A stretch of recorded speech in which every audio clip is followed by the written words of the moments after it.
So I'm here right now with Pam Hand, who is a retired police officer of 30 years. Yes. And now you're starting into a new venture, helping seniors. Why don't you tell us all about it? I'm opening a company in the process right now called Seniors Cover Your Assets.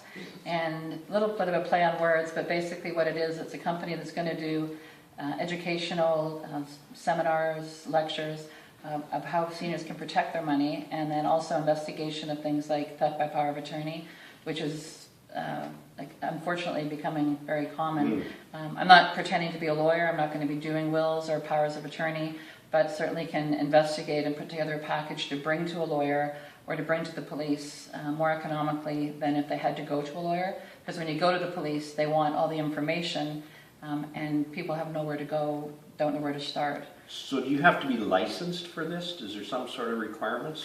Yes, I have to be licensed as a private investigator, which I am, to be able to go out and investigate and interview people. And then I've got to get my agency license, which I'm in the process of doing. Or I could work for law firms, getting information for them as well. But a large portion of the company will be prevention, lectures, just helping people out, answering questions online, things like that. And the amount of this theft by power of attorney has just escalated. It's scary. A lot of it is siblings, taking the parents' money and spending it, and due to gambling problems, greed, things like that. And also without the other siblings' knowledge. And by the time it came to the police, when I was in the fraud bureau, the damage was done, the money was gone.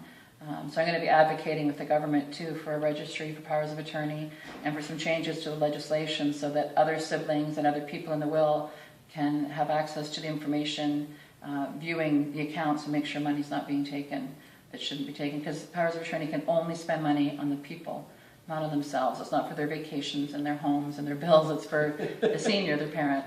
So that's generally what I'm going to be doing. I look forward to it because it's heartbreaking to interview a senior whose child has cleaned them out financially and they have no money for their retirement home. It's very, very sad.